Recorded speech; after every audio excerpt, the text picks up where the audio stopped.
پیارے بھائیوں، السلام علیکم ورحمۃ اللہ وبرکاتہ۔ یہ دعوت اللہ احادیث نبویہ کی روشنی میں اس کا جو مبارک سلسلہ چل رہا تھا، آج اس کی 8ویں مجلس ہے۔ پچھلی مجلس ان باتوں پر ختم ہوئی تھی کہ ایک داعی کو اپنے دعوت کے میدان میں جن اچھے اخلاق، حسن اخلاق کی زیادہ ضرورت ہے، ان میں سے ایک صبر ہے، اور یہ بنیادی چیزوں میں سے ہے۔ اخلاقیات کی بنیادی چیزوں میں ہے کہ بندہ صبر کرے۔ صبر کیا ہے؟ بیان کی گئی تھی یہ بات کہ صبر 4 باتوں پر ہونی چاہیے۔ دعوت پر صبر، اور دعوت کے جس چیز کی دعوت دے رہا ہے اس پر صبر ہے، اور اسی طریقے سے دعوت کے کام میں جو رکاوٹیں پیش آتی ہیں، جو اعتراضات ہوتے ہیں، ان پر بھی صبر کیا جائے۔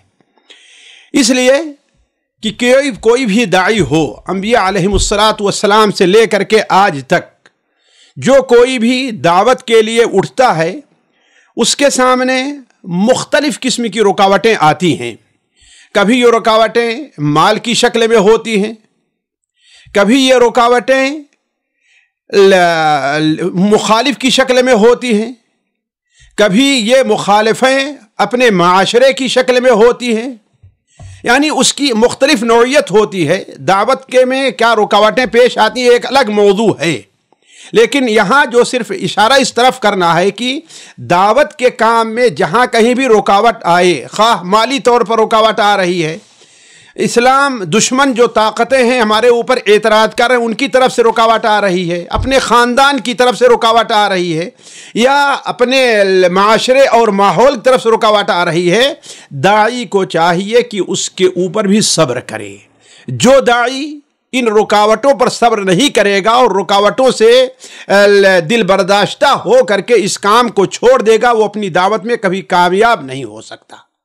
چنانچہ اس سلسلے میں جو ہم نے حدیث نقل کی ہے وہ سنن ترمذی، سنن ابن ماجہ، مسند احمد کی ہے، حضرت انس بن مالک رضی اللہ تعالی عنہ سے کہ قال رسول اللہ صلی اللہ علیہ وسلم لقد اخفت فی اللہ وما یخاف احد وَلَقَدْ أُوذِيتُ فِي اللَّهِ وَمَا يُؤْذَى أَحَدٌ وَلَقَدْ أَتَتْ عَلَيَّ 30 مِنْ يَوْمٍ وَلَيْلَةٍ وَمَا لِيَ وَلِبِلَالٍ طَعَامٌ يَأْكُلُهُ ذُو كَبِدٍ إِلَّا شَيْءٌ يُوَارِيهِ إِبْطُ بِلَال، او كما قال علیہ الصلوۃ والسلام۔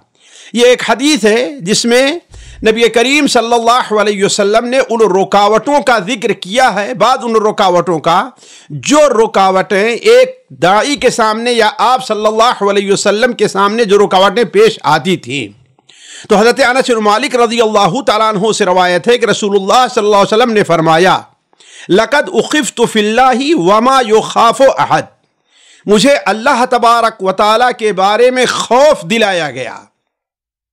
اللہ تعالیٰ کے یعنی اللہ کی جو دعوت میں پیش کر رہا تھا، لوگوں کو دے رہا تھا، اس کی وجہ سے مجھے خوف دلایا گیا، جبکہ ان دنوں میں کسی اور کو خوف نہیں دلایا جاتا تھا، اسے دھمکایا نہیں جاتا تھا۔ اور وَلَقَدْ أُوذِيتُ فِي اللَّهِ، اور مجھے اللہ تبارک و تعالیٰ کے بارے میں اذیتیں دی گئیں۔ اللہ تعالیٰ کے بارے میں یعنی اللہ تعالیٰ کی بات لوگوں تک پہنچانے کے بارے میں کہ آپ ایسی بات لوگوں سے کیوں کہہ رہے ہیں۔ اوذیت فی اللہ، مجھے اذیتیں دی گئی، وما یؤذی احد، ان دنوں میں کسی اور کو اذیتیں نہیں دی جاتی تھی۔ تو گویا یہاں پر رکاوٹ آپ صلی اللہ علیہ وسلم کے اوپر جو آئی ہے وہ خوف دلا کر کے بھی ہے، ڈرا دھمکا کر کے بھی ہے، اور بلکہ صرف ڈرا دھمکا کر کے نہیں بلکہ اذیت پہنچا کر کے بھی ہے۔ اس کے بعد آپ صلی اللہ علیہ وسلم اور کیا آگے بیان فرمایا، اور وَلَقَدْ أَتَتْ عَلَيَّ 30 مِنْ يَوْمٍ وَلَيْلَةٍ، میرے اوپر ایسا بھی وقت آیا ہے کہ 30 دن گزر جایا کرتے تھے، 1-2 دن نہیں، 30 دن گزر جایا کرتے تھے۔ رات اور دن صرف تاکید کے لیے آپ نے بیان فرمایا، ایسے گزرے ہیں کہ میرے وما لی ولی بلال طعام یأکلہ ذو کبد، کوئی کھانے کو چیز نہیں ملتی تھی جو کوئی ذی روح کھائے، یعنی گویا کی مالی طور پر بھی رکاوٹ آئی آپ صلی اللہ علیہ وسلم کو۔ میرے لیے اور بلال کے لیے کھانے کی کوئی ایسی چیز نہیں ہوتی تھی، یأکلہ ذو کبد، ذو کبد یعنی مراد کیا ہے؟ روح، کلیجہ، جس کو ہے کہ کوئی روح، ذی روح اس کو کھا سکے، الا شیء یواریہ ابط بلال، ہاں وہ معمولی سی چیز، تھوڑی سی چیز جو بلال اپنے بغل میں چھپا کر کے لے آیا کرتے تھے، یعنی اتنی مقدار نہیں رہا کرتی تھی کہ جس سے انسان آسودہ ہو سکے، بس بغل میں کتنے چیزیں چھپا کر کے لے آئے گا، یہ پیسہ بھی نہیں کھانے کی چیز ہے، کتنی چیز رہے گی جو چھپا کر کے لایا کرتے تھے۔ تو اس حدیث کے اندر نبی کریم صلی اللہ علیہ وسلم نے اس طرف اشارہ فرمایا کہ اتنی اذیتیں آئیں، معاشرے کی طرف سے مجھے اتنی تکلیفیں پہنچیں، مخالفین کی طرف سے مجھے ڈرایا اور دھمکایا گیا، دعوت ہی کی وجہ سے میرے اوپر اتنی مالی تنگی اور پریشانی بھی آئی، لیکن گویا آپ صلی اللہ علیہ وسلم اشارہ ہے کہ پھر بھی ہم نے دعوت کا کام نہیں چھوڑا، میں دعوت کا کام کرتا رہا۔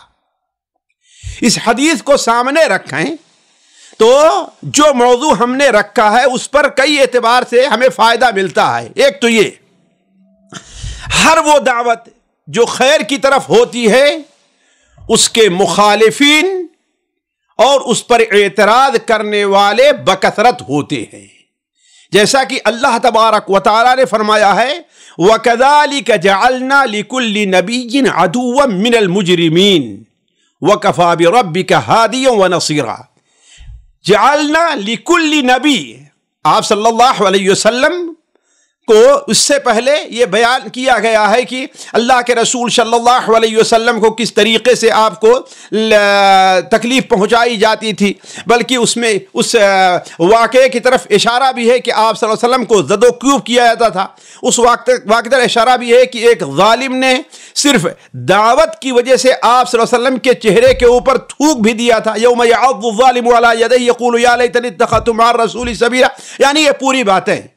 اس کے بعد اللہ تعالیٰ نبی صلی اللہ علیہ وسلم تسلی دیتے ہوئے فرماتا ہے کہ یہ معاملہ کوئی آپ کے ساتھ نہیں ہے، صرف آپ ہی کو ڈرایا اور دھمکایا اور خوف نہیں دلایا جا رہا ہے۔ جعلنا لکل نبی، ہر نبی کے لیے، عدوا من المجرمین، جو مجرم ہیں اللہ تعالیٰ نے ان کے دشمن بھی، نبیوں کے دشمن بھی بنائے ہیں۔ اسی طریقے سے دوسرا فائدہ، یہ رکاوٹیں مالی بھی ہو سکتی ہیں، دعوت کے میدان میں مخالفین کی طرف سے بھی ہو سکتی ہیں، اور خاندانی اور اجتماعی بھی ہو سکتی ہیں۔ یہ خصوصاً میں اس لیے کہہ رہا ہوں کہ ہمارے یہاں بہت سے لوگ صرف مال کی وجہ سے ایک جگہ خطیب ہیں، وہاں سے خطابت چھوڑ کر دوسری جگہ کیوں چلے جا رہے ہیں؟ اس لیے کہ مجھے وہاں پر تنخواہ پوری نہیں مل، ہمارا خرچ پورا نہیں ہوتا، بلکہ بڑے افسوس کے ساتھ یہاں تک میرے پاس سوال آئے کہ اس گاؤں والے، اس علاقے والے بیچارے فقیر ہیں، ایک خطیب صاحب کچھ دور سے آتے تھے، انہیں پورے مہینے کا 65,000 روپے دیا جاتا تھا پاکستان کا، لیکن پھر بھی وہ کم ہیں، یہاں پر کوئی خطبہ جمعہ پڑھانے والا نہیں ہے اور وہ آنے کے لیے تیار نہیں ہے۔ تو اس چیز کو سمجھنا چاہیے کہ ایسی رکاوٹیں آئیں گی، لیکن ہمیں مال کے عوض یا مال کی پریشانی سے ہمیں اپنا کام کرنا ہے، ہمیں اس کے عوض کیا ملتا ہے یہ اللہ تبارک و تعالیٰ کا کام ہے، ہمارا کام نہیں ہے۔ تو مالی رکاوٹیں بھی آ سکتی ہیں، دعوت کے مخالفین کی طرف سے اعتراضات بھی ہو سکتے ہیں، ہمیں تنگ بھی کیا جا سکتا ہے، ہمیں راستے میں رکاوٹ بھی ڈالی جا سکتی ہے، سب کچھ ہوگا، لیکن اس کی وجہ سے رکنا نہیں چاہیے۔ گھر والے بھی، تمہیں کیا پڑی ہوئی ہے ان سے پنگا لینے کے لیے؟ گھر والوں کی طرف سے رکاوٹیں آ جائیں گی، والدین کی طرف سے بھی، بیوی بچوں کی طرف سے بھی، لیکن کامیاب داعی وہی ہے جو ان رکاوٹوں پر صبر کر کے اپنی منزل کی طرف رواں دواں رہے۔ تیسری چیز، ان تمام رکاوٹوں سے نپٹنے کے لیے صبر درکار ہے، جیسا کہ یہ عنوان ہم نے رکھا ہے، اور صبر کرنا ہر داعی کے لیے ضروری ہے۔ اللہ تعالیٰ فرماتا ہے وَإِن تَصْبِرُوا وَتَتَّقُوا لَا يَضُرُّكُمْ كَيْدُهُمْ شَيْئًا إِنَّ اللَّهَ بِمَا يَعْمَلُونَ مُحِيطٌ۔ اگر تم نے صبر کیا اور اللہ تعالیٰ کا تقوی اختیار کرتے رہے تو مخالفین کی چال تمہیں کوئی نقصان نہیں پہنچا پائے گی۔ اصل ناکامی یہ ہے کہ خوف سے اور رکاوٹوں سے تنگ آ کر کے انسان دعوت کا کام بند کر دے، یہ اصل ناکامی ہے۔ اور اصل کامیابی یہ ہے کہ ان رکاوٹوں کے باوجود صبر کرتے ہوئے انسان اپنے دعوت کے کام کو آگے بڑھاتا رہے، خواہ کتنی رکاوٹیں ہی کیوں نہ آئیں۔ اسی طریقے سے دعوت کے کام ایک داعی کے لیے جو بہترین اخلاق اسے صبر درکار ہے، صبر دعوت کی وجہ سے جو ایذا پہنچے اس پر بھی صبر کرنا چاہیے، اس لیے کہ جب مخالفین ہیں تو آپ کو ایذا پہنچاتے رہیں گے، گالی دیتے رہیں گے، برا بھلا کہتے رہیں گے، چڑھاتے رہیں گے، الزامات لگاتے رہیں گے، جھٹلاتے رہیں گے، سب کچھ ہوگا، حتیٰ کہ آپ کو زد و کوب کا بھی سامنا کرنا پڑے گا۔ ایک داعی کے لیے ان تمام باتوں پر صبر کرنا ایک داعی کی کامیابی کے لیے ضروری ہے۔ حضرت عبداللہ بن مسعود رضی اللہ تعالیٰ عنہ بیان کرتے ہیں کأنی انظر الی النبی صلی اللہ علیہ وسلم یحکی نبیا من الانبیاء ضربہ قومہ فادموہ وهو يمسح الدم عن وجهه ويقول اللهم اغفر لقومي فإنهم لا يعلمون۔ یہ حدیث بخاری اور مسلم میں مروی ہے۔ تو حضرت عبداللہ مسعود رضی اللہ تعالیٰ عنہ بیان کرتے ہیں کہ کأنی انظر الی النبی صلی اللہ علیہ وسلم، گویا کہ جیسا کہ میں اللہ کے رسول سے ابھی بھی دیکھ رہا ہوں، یعنی گویا یہ تاکید کے طور پر کہ یہ بات یہ نہیں کہ میں بھولا ہوں، بلکہ آپ صلی اللہ علیہ وسلم نے اپنے ہاتھ سے جو حرکت کی ہے وہ حرکت بھی میرے ذہن میں ہے۔ کأنی انظر الی النبی صلی اللہ علیہ وسلم، گویا کہ میں اللہ کے رسول دیکھ رہا ہوں، یحکی نبیا من الانبیاء، یحکی حکایت بیان کرنا، قصہ بیان کرنا، کہ آپ صلی اللہ علیہ وسلم نبیوں میں سے ایک نبی کا قصہ، ایک نبی کا واقعہ بیان فرما رہے تھے۔ گویا زبان سے بھی آپ واقعہ بیان فرما رہے تھے اور آپ صلی اللہ علیہ وسلم اپنے ہاتھ سے بھی اشارہ کر رہے تھے۔ کس چیز کا اشارہ؟ ضربہ قومہ، اس نبی کو ان کی قوم نے زد و کوب کیا تھا۔ شارحین کا اختلاف ہے کہ اس سے مراد شاید حضرت نوح علیہ السلام ہے، یا بعض طرف اشارہ ہے کہ اللہ کے رسول خود اپنی طرف اشارہ فرمایا ہے۔ علی کل حال نام سے مقصد نہیں، اصل کیا ہے وہ عمل، ہمیں اس سے عبرت ہے۔ تو ضربہ قومہ فادموہ، اس نبی کو ان کی قوم نے اس قدر مارا کہ فادموہ، لہو لہان کر دیا، یعنی خون بہنے لگے، پیشانی سے خون بہ رہے تھے۔ تو وہ نبی اپنے چہرے مبارک سے وہو یمسح الدم عن وجہہ، اپنے چہرے مبارک سے خون صاف کر رہا تھا۔ آپ صلی اللہ علیہ وسلم نے گویا بیان کیا اور اپنے ہاتھ سے کو اپنے چہرے پر پھیر کر بھی بتایا۔ تو اپنے مبارک چہرے سے خون کو وہ صاف کر رہا تھا اور کہتا جاتا تھا، وہ نبی کیا کہتا جاتا تھا؟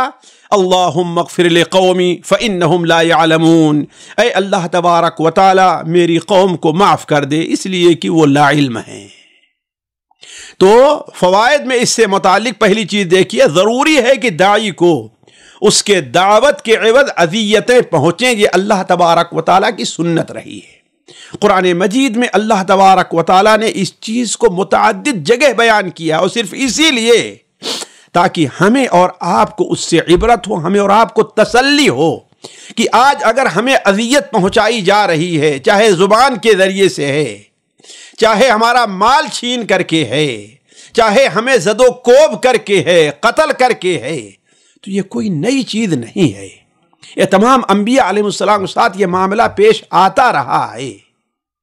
تو آپ صلی اللہ علیہ وسلم نے تو اللہ تبارک و تعالیٰ آپ صلی اللہ علیہ وسلم کو تسلی دیتے ہوئے فرماتا ہے وَلَقَدْ كُذِّبَتْ رُسُلٌ مِّن قَبْلِكَ فَصَبَرُوا. آپ سے پہلے بھی رسولوں کو جھٹلایا گیا تو فَصَبَرُوا عَلَى مَا كُذِّبُوا، جن باتوں پر انہیں جھٹلایا گیا ہے اس پر انہوں نے صبر کیا. اور کیا ہے؟ وَأُوذُوا، اور انہیں اذیت بھی پہنچائی گئی، ایذا اور تکلیف بھی پہنچائی گئی. یا بعض قرآت میں فَصَبَرُوا عَلَى مَا كُذِّبُوا وَأُوذُوا حَتَّى أَتَاهُمْ نَصْرُنَا، انہیں جھٹلایا گیا، انہوں نے صبر کیا کس پر؟ جو انہیں جھٹلایا جاتا تھا یا انہیں جو ایذا پہنچائی جاتی تھی. حَتَّى أَتَاهُمْ نَصْرُنَا، اور برابر وہ صبر کرتے رہے یہاں تک کہ اللہ تبارک و تعالیٰ کی مدد پہنچ گئی.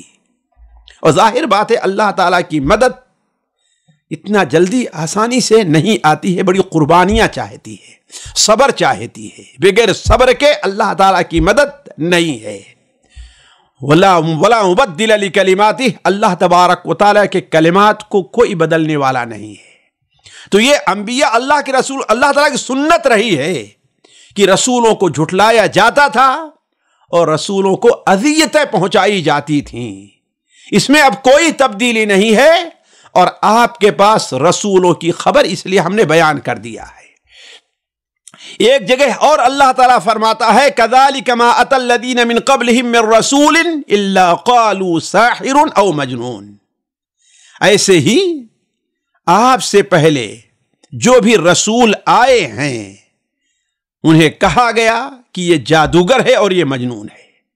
تو معلوم یہ ہوا کہ داعی کو دعوت کے عوض اذیتیں پہنچنے والی ہیں جس پر اس سے مطالبہ ہے کہ وہ صبر کرے.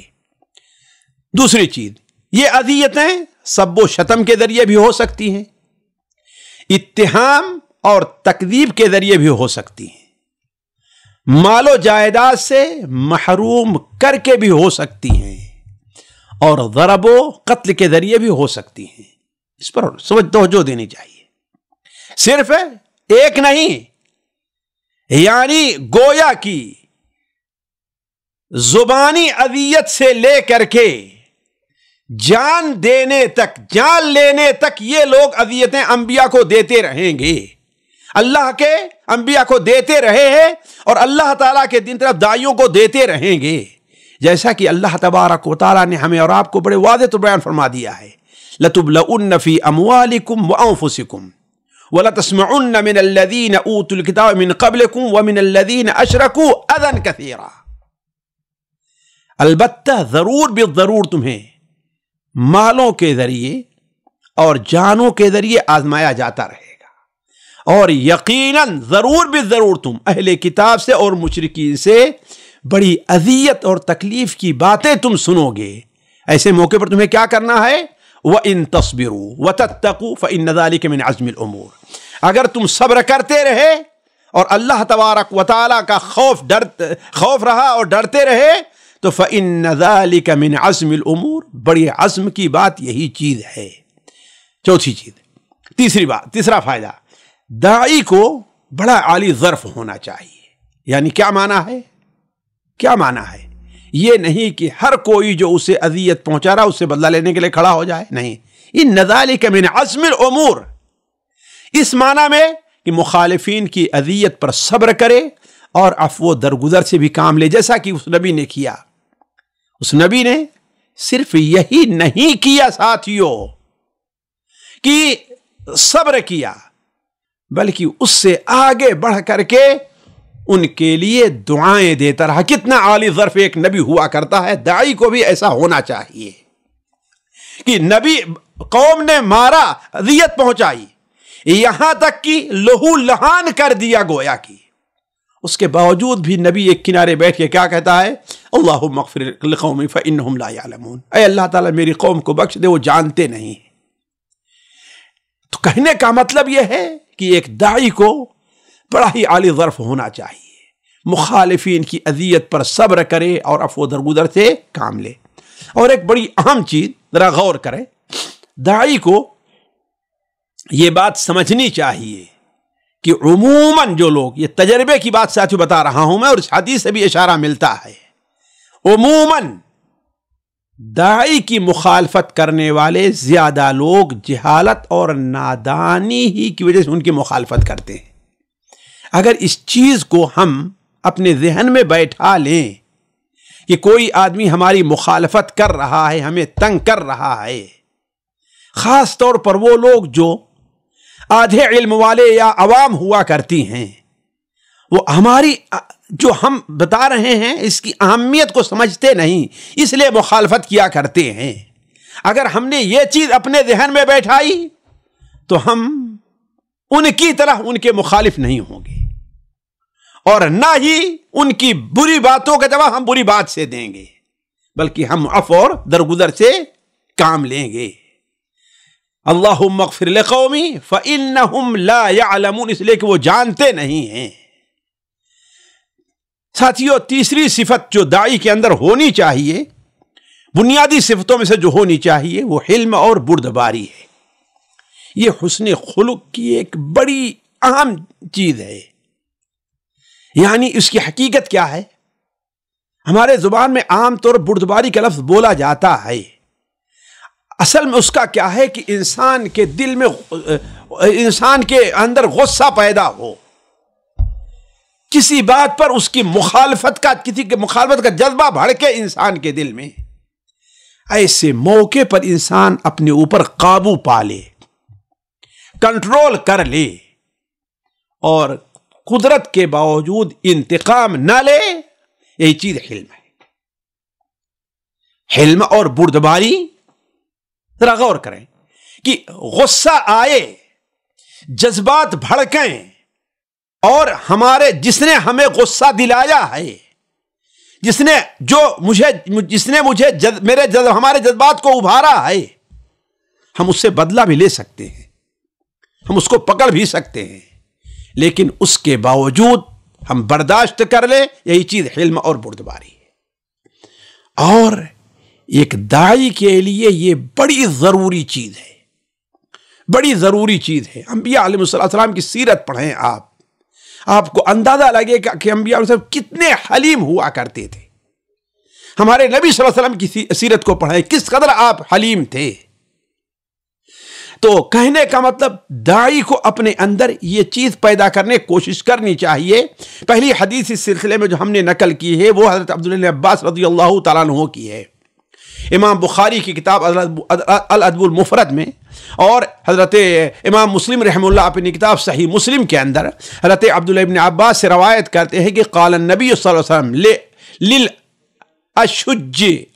اشج عبد القیس، اشج کہتے ہیں، شجع کے معنی ہوتا ہے سر کو زخمی کرنا، تو عبد القیس کے اس شخص کو جو اشج تھا، جس کے سر میں پیشانی پر مار کے نشان تھے، جس کا نام منذر بتایا جاتا ہے، چنانچہ شاید 8ویں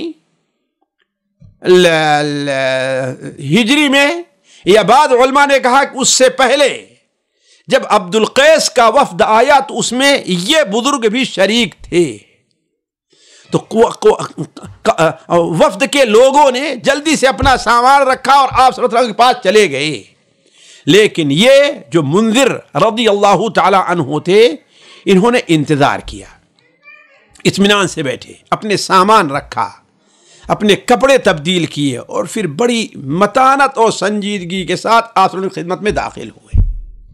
آپ صلی اللہ علیہ وسلم نے ان کی آمد سے پہلے بھی لوگوں کو ان کے بارے میں بتایا، لیکن جب وہ سامنے آ گئے تو آپ نے فرمایا ان فیک لخصلتین یحبہم اللہ، تمہارے اندر 2 صفت ایسی پائی جا رہی ہے، تمہارے اندر 2 خصلتیں ہیں، یحبہم اللہ، جن خصلتوں کو اللہ تعالیٰ پسند فرماتا ہے، اللہ تعالیٰ کے نزدیک وہ قابل ستائش ہیں اور پسند ہیں۔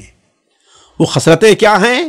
الحلم والانا، حلم اور سنجیدگی، وقار زندگی، حلم کے معنی بتا دیا ہم نے، اور انا سنجیدگی یعنی کوئی بھی کام کرنے میں وہ جلد بازی سے نہیں، اطمینان سے وہ کام کرے۔ آپ جانتے ہیں کوئی کام جو اطمینان سے کیا جائے گا وہ انجام بھی اچھے طریقے سے پاتا ہے۔ آپ نماز اطمینان سے پڑھیں، آپ وضو اطمینان سے کریں، آپ چل رہے ہیں اطمینان سے چلیں، گرنے سے پھسلنے سے آپ محفوظ رہیں گے۔ تو یہ دو خصلتیں ایسی ہیں جو اللہ تبارک و تعالی کو بہت پسند ہیں۔ بلکہ ایک روایت میں ہے کہ انہوں نے کہا اے اللہ کے رسول صلی اللہ علیہ وسلم، کیا یہ خصلتیں میرے اندر اللہ تعالیٰ نے رکھی ہیں یا کیا ہماری کسبی ہیں؟ آپ نے فرمایا نہیں، یہ دونوں خصلتیں تمہارے اندر اللہ تبارک و تعالیٰ نے رکھی ہیں۔ کیا؟ حلم یعنی بردباری، والانا یعنی سنجیدگی اور وقار۔ دوسری حدیث ہم نے یہاں پر حضرت عبداللہ ابن مسعود رضی اللہ تعالیٰ عنہ کی نقل کی ہے کہ وہ بیان کرتے ہیں لما کان یوم حنین آثر النبی صلی اللہ علیہ وسلم اناسا فی القسمہ فآتا الاقرع بن حابس 100 من الابل وآتا عیینة مثل ذلك وآتا اناسا من اشراف العرب فآثرهم يومئذ في القسمة قال رجل والله إن هذه القسمة ما عدل فيها وما أريد بها وجه الله فقلت والله لأخبرن النبي صلى الله عليه وسلم فأتيته فأخبرته فقال من يعدل إذا لم يعدل الله ورسوله رحم الله موسى قد أوذي بأكثر من هذا فصبر۔ حضرت عبداللہ بن مسعود رضی اللہ عنہ بیان کرتے ہیں کہ غزوہ حنین کے موقع پر نبی کریم صلی اللہ علیہ وسلم نے مال غنیمت کی تقسیم میں کچھ لوگوں کو ترجیح دی، اناسن فی القسمہ، لوگوں کو ترجیح دی کس بارے میں؟ قسمہ مال غنیمت تقسیم کرنے میں۔ پھر اس کی تفصیل بیان کی، چنانچہ آپ نے اقرع ابن حابس کو 100 اونٹ دیے، عیینہ ابن حصن کو اسی طریقے سے 100 اونٹ دیے، اور عرب کے جو لوگ تھے، سردار تھے، ان کو بھی آپ صلی اللہ علیہ وسلم نے عام مسلمانوں پر ترجیح دی، عام مسلمانوں سے زیادہ دیا۔ جیسے ابو سفیان تھے، آپ صلی اللہ علیہ وسلم نے انہیں دیا، صفوان ابن امیہ تھے، قریش تھے، آپ صلی اللہ علیہ وسلم انہیں بھی 100 اونٹ دیا۔ تو ایک شخص نے کہا، متعب یا معتب بن قشیر شاید اس کا نام ہے، اور یہ منافقین میں سے تھا، اس نے کہا واللہ ان هذه القسمة ما عدل فيها، اللہ کی قسم اس تقسیم میں ما عدل فيها انصاف سے کام نہیں لیا گیا، نعوذ باللہ من ذلک۔ نبی کریم صلی اللہ علیہ وسلم پر گویا اعتراض تھا۔ آپ کے بارے میں کیا فرمایا، کیا کہا اس بدبخت نے کہ اس تقسیم میں انصاف سے کام نہیں لیا گیا، وما ارید بها وجہ اللہ، اور اس تقسیم کا مقصد اللہ تعالیٰ کی رضا نہیں ہے، لوگوں کو خوش کرنا ہے۔ حضرت عبداللہ بن مسعود کہتے ہیں جب ہم نے یہ بات سنی تو اچھی نہیں لگی، لیکن اللہ کے رسول پر اعتراض تھا، تو ہم نے کہا واللہ لأخبرن النبی صلی اللہ علیہ وسلم، اللہ کی قسم میں اللہ کے رسول صلی اللہ علیہ وسلم کو جا کر کے اس کی خبر دوں گا۔ فَأَتَيْتُهُ، تو میں آپ صلی اللہ علیہ وسلم کے پاس آیا اور آپ کو فَأَخْبَرْتُهُ، آپ کو بتلا دیا۔ دیکھیے آپ صلی اللہ علیہ وسلم کو غصہ آئے گا، اس لیے کہ یہ کوئی معمولی بات نہیں تھی۔ آپ صلی اللہ علیہ وسلم پر یہ اعتراض ایک قسم کا کفر ہے، ایک قسم ایک نفاق ہے کہ آپ صلی اللہ علیہ وسلم کے بارے میں یہ کہا جائے کہ آپ نے عدل نہیں کیا، آپ کے بارے میں یہ کہا جائے کہ آپ نے اللہ کے رضا کو مد نظر نہیں رکھا، نعوذ باللہ من ذالک۔ یہ تو کلمہ کفر ہے۔ وَلَقَدْ قَالُوا كَلِمَةَ الْكُفْرِ، انہوں نے کلمہ کفر ادا کیا، لیکن آپ صلی اللہ علیہ وسلم نے صبر سے کام لیا، حلم کو اپنایا، بردباری کو اپنایا۔ آپ نے کوئی اس کا برا ایکشن نہیں لیا، بلکہ آپ نے صرف اتنا فرمایا اے لوگو فَمَنْ يَعْدِلْ إِذَا لَمْ يَعْدِلِ اللَّهُ وَرَسُولُهُ، اگر اللہ اور اس کے رسول عدل نہ کریں گے تو پھر کون عدل کرے گا؟ تو گویا یہ جو آپ صلی اللہ علیہ وسلم نے جو کیا تھا وہ اللہ تعالیٰ کے حکم سے کیا تھا. اسی لیے اگر اللہ اور اس کے رسول عدل نہیں کریں گے تو رحم اللہ موسیٰ. پھر آپ صلی اللہ علیہ وسلم نے حضرت موسیٰ علیہ السلام کا تذکرہ فرمایا, کہا قد اوذی باکثر من ھذا فصبر. یہ ہے محل شاہد کہ حضرت موسیٰ علیہ السلام کو اس سے زیادہ بھی ایذا پہنچائی گئی لیکن انہوں نے صبر کیا, تحمل سے کام لیا. فوائد اس حدیث سے متعلق جو کچھ ہم نے لکھا ہے اس میں سے پہلا فائدہ ہے کہ حلم کی صفت رحمان کو پسند ہے. اللہ تبارک و تعالی ان صفت کو پسند کرتا ہے. خود بھی حلیم ہے اللہ تعالی, اور حلم کو اللہ تبارک و تعالی پسند کرتا ہے. چاہتا ہے کہ بندے اپنے اندر حلم کی صفت پیدا کریں. جس طریقے سے اللہ تبارک و تعالی ہمارے بارے میں حلیم ہے کہ جگہ جگہ ہمیں اور ہم سے اور آپ سے اللہ کی شان میں گستاخی ہوتی ہے, ہم اللہ تعالیٰ کی ناراضگی اور غصے کا کام کرتے ہیں, لیکن اللہ تبارک و تعالیٰ حلم سے کام لیتا, ہمیں سزا نہیں دیتا. لہذا ایک مسلمان, خصوصاً ایک داعی, اس بات کا زیادہ حقدار ہے کہ اس کے اوپر جو اعتراضات ہوتے ہیں, اس کو جو تنگ کیا جاتا ہے, اس کو جو غصہ دلایا جاتا ہے, ایسے موقع پر وہ حلم سے کام لے. کیوں؟ اس لیے کہ اللہ تبارک و تعالیٰ کو یہ چیز پسند ہے. دوسرا فائدہ, داعی کی دعوت کی کامیابی کے لیے اس میں اس صفت کا پایا جانا ضروری ہے. یہی وجہ ہے اللہ تعالیٰ نے قرآن مجید میں نبی صلی اللہ علیہ وسلم کو ایک سے زائد جگہ حلم کا حکم دیا ہے. اللہ تعالیٰ نے کئی جگہ فرمایا, چنانچہ ایک جگہ کیا فرمایا, وَلَا تَسْتَوِي الْحَسَنَةُ, اور یہ کیا فرمایا ہے, وَمَنْ أَحْسَنُ قَوْلًا مِّمَّنْ دَعَا إِلَى اللَّهِ. گویا دعوت اور داعی کی صفات بیان کرتے ہوئے اللہ تعالیٰ نے بیان فرمایا ہے. داعی کی فضیلت اور اس کی صفات بیان, اللہ نے کیا فرمایا, وَلَا تَسْتَوِي الْحَسَنَةُ وَلَا السَّيِّئَةُ ادْفَعْ بِالَّتِي هِيَ أَحْسَنُ. نیکی اور برائی دونوں برابر نہیں ہو سکتے. جو آپ کے ساتھ برائی کر رہا ہے آپ بھی اس کے ساتھ برائی کریں, یہ اللہ کو پسند نہیں ہے. ادفع باللتی ہی احسن, برائی کو اس طریقے سے اس کا جواب دو, برائی کا جو بہتر طریقہ ہو. اس طریقے سے سورہ المؤمنون میں ادفع باللتی ہی احسن السیئہ نحن علی ما یصفون. خود سورہ اعراف میں اللہ تعالیٰ ارشاد فرمایا خذ العفو وامر بالعرف وعارض عن الجاہلین. تو کہنے کا مطلب یہ ہے کہ ضروری ہے کہ ایک داعی اپنے اندر یہ صفت پیدا کرنے کی کوشش کرے. تیسرا فائدہ, مدعوین کے اعتراض اور ان کی بدسلوکیوں کو برداشت کرنا اور تجاوز سے کام لینا انبیاء علیہ السلام کا شیوا ہے. اور جب اللہ کے رسول صلی اللہ علیہ وسلم حضرت موسیٰ علیہ السلام کی مثال دے رہے ہیں کہ جیسے انہوں نے صبر کیا, حلم سے کام لیا, ہمیں بھی حلم سے کام لینا چاہیے. تو ہم اور آپ تو زیادہ اس بات کے حقدار ہیں کہ اللہ کے نبی, اللہ کے جو نبی ہیں, انبیاء ہیں, ان کی اتباع میں ان کو اسوہ بناتے ہوئے ہم اور آپ بھی حلم سے کام لیں. اور چوتھا فائدہ, حلم ایسی صفت ہے جو فطری بھی ہوتی ہے اور کسبی بھی ہوتی ہے. فرق سمجھیں, فطری ہوتی ہے اور کسبی بھی ہوتی. ایک انسان ہے, اللہ تبارک و تعالی فطری طور پر اس کے اندر حلم کی صفت رکھا ہوا ہے, اس پر اسے اللہ کا شکر کرنا چاہیے. جیسا کہ عبد القیس کے اشج جو تھے منذر, ان کے اندر اللہ تعالیٰ نے فطری طور پر یہ صفت رکھی تھی, اسے انہوں نے کہا کہ الحمدللہ, اللہ کا شکر ہے اس نے ہمارے اندر ایسی صفت رکھی جسے وہ پسند کرتا ہے.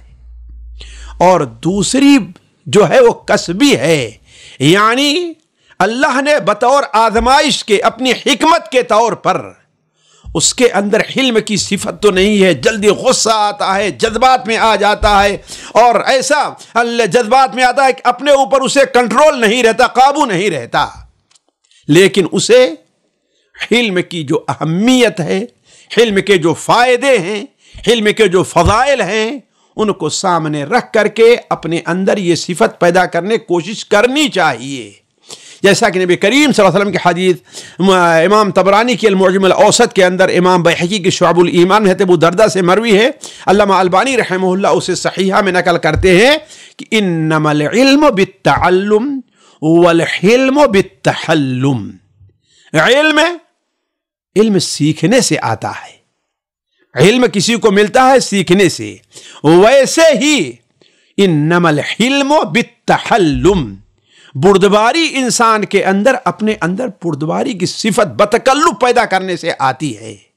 تو ہمارے جن بھائیوں کو اللہ تعالیٰ نے بطور آزمائش کے ان کے اندر یہ صفت نہیں رکھی ہے، انہیں چاہیے کہ اپنے اندر وہ صفت پیدا کریں۔ چوتھی یا پانچویں جو صفت داعی کو اپنے اندر وہ رہنی چاہیے، اس کے اندر چوتھی صفت جو ہونی چاہیے داعی کے اندر، یعنی جو بنیادی طور پر، وہ یہ ہے کہ جود و سخا۔ جود و سخا کا معنی کیا ہے کہ انسان دعوت کا جو کام کر رہا ہے، اپنے اندر دعوت کے لیے، دعوت کے کام پر جو لوگ دعوت ہماری دعوت کو سن رہے ہیں، قبول کر رہے ہیں، ان کے بارے میں ہمارا ہاتھ کھلا ہونا چاہیے۔ اور یہ بڑی اہم چیز ہے میرے ساتھیوں، اور میں خصوصی طور پر توجہ دلاؤں گا کہ ہم دعات کے اندر اس کے اندر بڑی کمی رہا کرتی ہے کہ ہم اگر داعی بن گئے تو ہم چاہتے ہیں کہ ہمارا کچھ خرچ نہ ہو، ہم کہیں جا رہے ہیں، کہیں بلائے گئے ہیں، تو ہم چاہتے ہیں کہ ہمارا اپنا خرچ نہیں ہونا چاہیے، بلکہ لوگ ہمارے اوپر خرچ کریں۔ چائے پلائیں تو لوگ ہمیں پلائیں، نہ یہ کہ ہم لوگوں کو چائے پلائیں۔ کسی ہوٹل میں بیٹھے کھانے کے لیے تو لوگ پیسہ ادا کریں، نہ کہ ہم ادا کریں۔ نہیں، ایک داعی کی صفت یہ نہیں ہے۔ حضرت انس بن مالک رضی اللہ تعالیٰ عنہ کی حدیث ہم نے نقل کی ہے، جو صحیح مسلم وغیرہ میں ہے کہ ما سئل رسول اللہ صلی اللہ علیہ الاسلام شیئا الا اعطاه۔ ذرا سید الدعات اللہ کے رسول صلی اللہ علیہ وسلم کی صفت دیکھیے، ما سئل علی الاسلام شیئا، اسلام کے لیے یا اسلام کے نام پر آپ سے جب بھی کوئی چیز مانگی گئی ہے تو آپ نے اسے دے دیا ہے۔ مراد کیا ہے کہ آپ صلی اللہ علیہ وسلم لوگوں کو اس لیے کہ لوگ اسلام قبول کریں، اس لیے کہ ان کا اسلام پر ثابت قدم رہیں، اس لیے کہ اسلام ان کے اندر پختہ ہو جائے، اس کے لیے اللہ کے رسول مال خرچ کیا کرتے تھے۔ اور اگر آپ غور کریں ایک چیز پر، ہمارے ہاں عموماً یہ تصور پایا جاتا ہے کہ اللہ کے رسول غریب اور فقیر تھے۔ نہیں، اللہ تعالیٰ نے آپ کو بہت کچھ دیا تھا، صرف خمس کا حصہ لے لیجئے وہ بہت تھا، لیکن آپ صلی اللہ علیہ وسلم اپنے پاس کچھ رکھتے نہیں تھے، جو آیا لوگوں کو دے دیا، مدعوین کو دے دیا۔ تو اسلام کے نام پر جو چیز بھی آپ سے مانگی گئی آپ اسے دے دیتے تھے۔ چنانچہ اس کی ایک مثال دیتے حضرت انس بن مالک رضی اللہ تعالی عنہ، کیا ہے؟ فجاءہ رجل فاعطاہ غنما بین جبلین۔ ہوتا اصل میں یہ تھا کہ جیسے دو پہاڑ ہیں، اس کے بیچ میں وادی رہا کرتی تھی، تو پہاڑ اوپر چرنے جانوروں کے لیے چیزیں نہیں رہتی تھی اس پہاڑ میں، البتہ وادی کا ہے، چونکہ پانی بہتا تھا، پانی ٹھہرتا جمع ہوتا تھا، اس لیے یہاں پر چراگاہ رہا کرتی تھی۔ تو ایسے ہی دو پہاڑوں کے بیچ میں لوگ اپنی بکریاں چرایا کرتے تھے، اور ظاہر بات ایک وسیع جگہ ہوا کرتی تھی، یہی نہیں کہ 1-2 میٹر کا معاملہ ہے، نہیں، بلکہ بہت وسیع ہے جس میں لوگ آ جا سکیں، بکریاں چر سکیں۔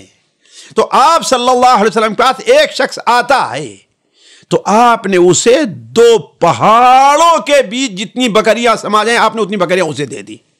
یہ آپ کے جود و سخا دیکھیے، اس کا فائدہ کیا ہوا؟ اس کا فائدہ کیا ہوا؟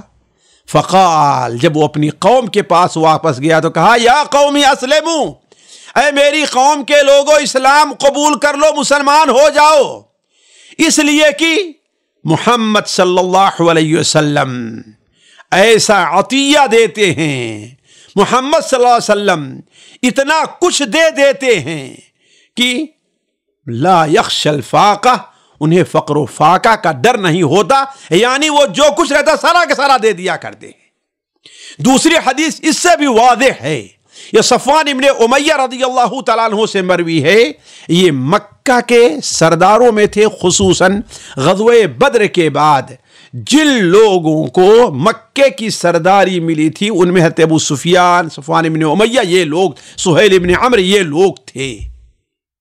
تو صفوان ابن امیہ رضی اللہ بیان کرتے ہیں، واللہ لقد آتانی رسول اللہ صلی اللہ علیہ وسلم ما اعطانی وانہ لابغض الناس الی، اللہ کی قسم رسول اللہ صلی اللہ علیہ وسلم نے مجھے جو دیا سو دیا، اعطانی ما اعطانی، جو کچھ دیا سو دیا، جس وقت دیا ہے، واللہ انہ لابغض الناس الی، اللہ کی قسم وہ جب مجھے دیے ہیں پہلی بار تو میرے نزدیک سب سے بغیض، سب سے ناپسندیدہ، ہمارے سب سے زیادہ برے تھے ہمارے نزدیک، لیکن صرف اسی پر بس نہیں کیا، ایک بار دے، فما زال یعطینی، آپ مجھے برابر دیتے رہے، حتی انہو لأحب الناس الی، یہاں تک کہ وہ آپ میرے نزدیک تمام لوگوں میں سب سے زیادہ محبوب بن گئے۔ ذرا سوچیں آپ، ایک شخص جو اپنی جان کے خوف سے مسلمان ہوا تھا کہ اب مکے میں بغیر اسلام لائے کوئی چارہ نہیں تھا، سارے کے سارے لوگ اب مسلمان ہو گئے تھے، جائیں تو کہاں جائیں۔ آپ صلی اللہ علیہ وسلم نے ان کے اس اسلام کو حقیقی اسلام کیسے بنا دیا، آپ نے ان کے اس بناوٹی اسلام کو حقیقی اسلام میں کیسے تبدیل کر دیا، صرف مال کے ذریعے سے، اپنی سخاوت کے ذریعے سے۔ تو کہنے کا مطلب یہ ہے کہ ایک داعی جو ہوتا ہے اسے چاہیے کہ اس کے اندر جود و سخا اور یہ چیز پائی جائے، لوگوں کو کھلانا ہے، انہیں قرض دینا ہے، ان کی ضرورت پر کام آنا ہے، اگر فقیر ہے تو ان کے کام کو چلانا ہے، یعنی بہت سے مرحلے ہیں، کھانا کھلانا ہے یا نہیں دوسروں کے کھانا ہے، دعوتیں کرنی ہے، سب کچھ ہے۔ اس حدیث سے جو ہمیں اور آپ کو فائدے مل رہے ہیں، پہلی چیز سید الدعاء صلی اللہ علیہ وسلم کی سخاوت، کہ اس کی مثال دنیا میں نہیں ملتی۔ آپ نے دوست کو بھی دیا، دشمن کو بھی دیا، آپ نے دین بھی دیا اور دنیا بھی لوگوں کو دی۔ آپ صلی اللہ علیہ وسلم کی مثال سخاوت میں نہیں مل سکتی، اسی لیے حضرت عبداللہ ابن عباس کی وہ حدیث جو رمضان سے متعلق ہے کہ کانا اجود الناس بالخیر، اللہ کے رسول تمام لوگوں میں سب سے زیادہ سخی تھے، اور بہت سخی کب ہوتے تھے؟ جب حضرت جبرائیل آپ سے رمضان میں ملاقات کرتے تھے۔ تو دوسرا فائدہ، نبی کریم صلی اللہ علیہ وسلم اپنی جود و سخا کے ذریعے بھی دعوت کا کام کرتے تھے۔ حضرت صفوان ابن امیہ کے واقعے سے بات ظاہر ہے، آپ صلی اللہ علیہ وسلم نے انہیں کچھ زیادہ سمجھایا، اور یہ نہیں کیا، جانتے تھے کہ ایک آدمی جس مال کی محبت ہے اسے کس طریقے سے خریدا جا سکتا ہے، کیسے اپنے قریب لایا جا سکتا ہے، اس طریقے سے مدعو کی مالی مدد کرنا دعوت کی طرف اس کے میلان کا سبب ہے۔ حضرت صفوان ابن امیہ ہے، بخالت سے کام لینا اور محتاجوں پر پیسہ خرچ نہ کرنا دعوت کی قبولیت میں رکاوٹ بنتا ہے۔ آپ کی دعوت لوگ قبولیت کرنے کا ایک سبب یہ بھی بن سکتا ہے کہ آپ جو ہے لوگوں کے اوپر پیسہ بھی خرچ کریں۔ ایک اور صفت جو بنیادی صفتوں میں سے، وقت زیادہ ہو رہا ہے ہمارے ساتھیوں کے لیے بھی، لیکن وہ چونکہ لیٹ شروع کیا تھا ہم نے، اس لیے اس کو بھی ہم آپ کے سامنے رکھ دیتے ہیں۔ خودداری اور عزت نفس ایک داعی کے لیے یہ بڑی اہم چیز ہے۔ خودداری اور عزت نفس سے میری مراد کیا ہے ساتھیوں؟ یعنی اسے اپنی عزت اور اپنی شرافت کا پاس لحاظ رکھنا چاہیے، لوگوں کے سامنے ہاتھ پھیلا کر کے، لوگوں کے سامنے ذلیل بن کر کے، لوگوں کے سامنے کمزور اور حقیر بن کر کے، جس طریقے سے لوگ حافظ قرآن ہے، امام مسجد ہے، یہ ہے، اسے حقیر اور سمجھتے نہیں۔ انسان کو ایک عزت نفس یہ محسوس کرنا چاہیے کہ وہ کیا ہے۔ کسی کے سامنے دنیا کے جو لوگ ہیں ان کی مال کی لالچ میں ان کے سامنے اپنے آپ کو حقیر نہ سمجھے، بلکہ ان سے بے نیاز رہے۔ جو کچھ اللہ نے دیا اسی پر قناعت کرے، جو کچھ اللہ نے دیا ہے اس سے اپنے آپ کو بے نیاز سمجھے کہ ہاں مجھے اللہ نے بے نیاز کیا ہے، لوگوں سے کا مجبور نہیں بنایا ہے۔ چنانچہ ایک حدیث ہم نے ذکر کی ہے جو لمبی حدیث ہے، حضرت عوف بن مالک الاشجعی رضی اللہ تعالیٰ عنہ کی، کہ کننا عند رسول اللہ صلی اللہ علیہ وسلم 9 أو 8 أو 7، ہم لوگ اللہ کے رسول صلی اللہ علیہ وسلم کے پاس 9 یا 8 یا 7 تھے، یعنی ان کو تعداد بھول گئی ہے، یعنی آپ کی خدمت میں ہم حاضر تھے، ہم 9 لوگ تھے یا 8 لوگ تھے یا 7 لوگ تھے۔ تو آپ صلی اللہ علیہ وسلم نے ہم سے فرمایا الا تبایعون رسول اللہ، لوگ اللہ کے رسول صلی اللہ علیہ وسلم بیعت نہیں لوگے، بیعت نہیں کرو گے اللہ کے رسول کے ہاتھ پر؟ حضرت ربیعہ کہتے ہیں وَكُنَّا حَدِيثَ أَحَدٍ بِبَيْعَةٍ، ہم لوگ ابھی تازہ آپ سے بیعت کر چکے تھے، وہ بیعت جو آپ صلی اللہ علیہ وسلم ان 6 باتوں پر لیا کرتے تھے، جس کا ذکر سورہ الممتحنہ کے آخر میں ہے، اور اس کا ذکر صحیح بخاری وغیرہ کی حدیثوں کے اندر بھی ہے متعدد، آپ ان سے بیعت لیا کرتے تھے۔ تو آپ نے فرمایا الا تبایعون رسول اللہ، تو ہم نے کہا اے اللہ کے رسول ہم تو بیعت کر چکے ہیں، دوبارہ آپ نے یہی کہا؟ تو ہم لوگوں نے کہا قد بایعناک یا رسول اللہ، ہم لوگ تو آپ سے بیعت کر چکے ہیں۔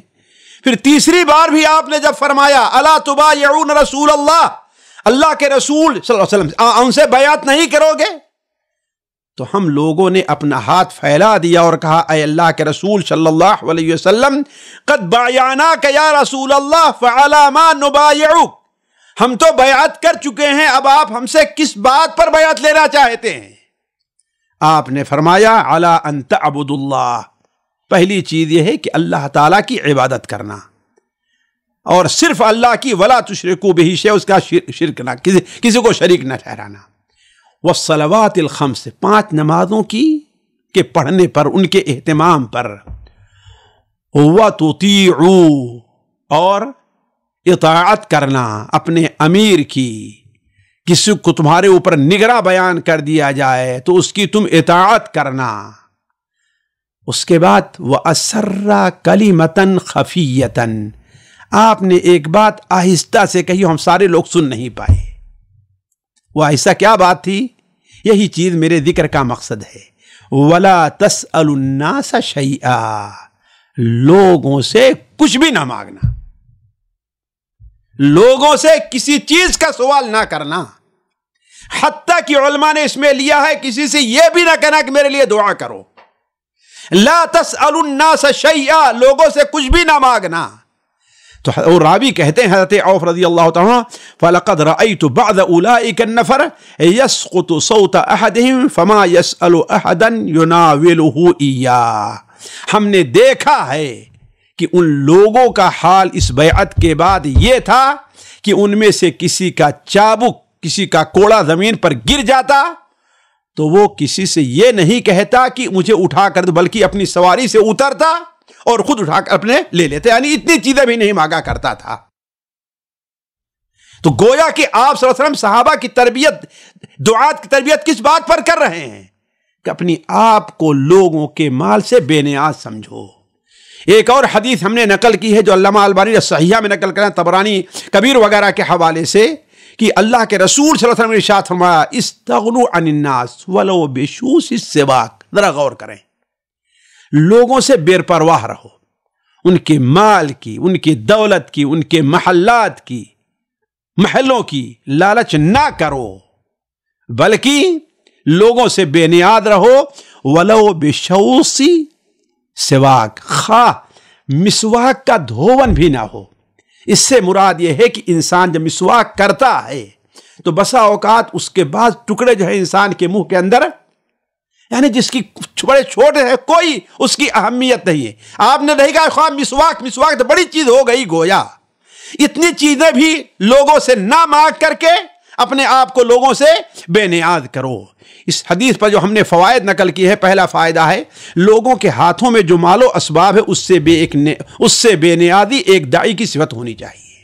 اور آج ساتھیوں بہت سے دعات اپنے آپ کو اسی لیے ذلیل کرتے ہیں کہ مالداروں اور پیسے والوں کے ہدیے، تحفے اور ان کے صدقات وغیرہ کی لالچ میں رہا کرتے ہیں، نہیں، بلکہ اسے صرف اللہ تعالیٰ پر متوکل رہنا چاہیے، کیونکہ اس سے دعوت کے کام پر اثر پڑتا ہے۔ اس لیے کہ اگر آپ کسی سے پیسے لیتے ہیں تو آپ کی باتوں کا اس کے اوپر اثر نہیں پڑے گا۔ دوسری، نبی کریم صلی اللہ علیہ وسلم دعوت پر حرص کی کوئی بھی مہلت آپ ضائع نہیں فرماتے تھے، یعنی آپ بیٹھے ہوئے، آپ نے تیسرا فائدہ، اس سے مراد دنیاوی چیزوں کا سوال ہے، نہ کہ آخرت سے متعلقہ چیزیں. یہ بات واضح رہے. اگر دین کا کوئی مسئلہ ہے، رکاوٹ ہے، تو اسے لوگوں سے پوچھنا چاہیے اور سوال کرنا چاہیے.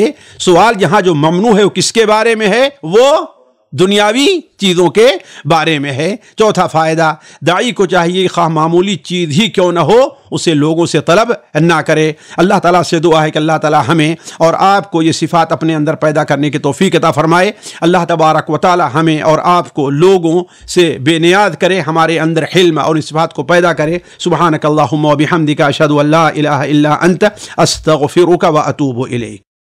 سامعین کرام، ہمارے علمی اور عوامی دروس اور سوال و جواب کی مجلسوں سے آپ خود بھی مستفید ہوں اور اپنے دوست و احباب کے ساتھ بھی شیئر کریں. عین ممکن ہے کہ آپ کے شیئر سے کسی کی اصلاح اور آپ کے لیے صدقہ جاریہ بن جائے. واٹس ایپ پر اسلامک میسج حاصل کرنے کے لیے نمبر نوٹ فرمائیں: یعقوب عزیز 00966 5089 59707. واٹس ایپ سوال جو آپ گروپ میں ایڈ ہونے کے لیے نمبر نوٹ فرمائیں: عبدالسلام عمری 00966 5026 27622. نمبر بھیجتے ہوئے نام اور پتہ ضرور لکھیں. اسی طرح ہمارے یوٹیوب چینل اسلامی دعویٰ کو ضرور سبسکرائب کریں تاکہ ہماری ہر نئی اور اہم ویڈیو کی اطلاع آپ کو فوری حاصل ہو جائے. تمام دروس، مقالات اور سوال و جواب سیریز کے لیے ہماری مشہور ویب سائٹ www.islamidawah.com کا مشاہدہ کرتے رہیں. السلام علیکم ورحمۃ اللہ وبرکاتہ.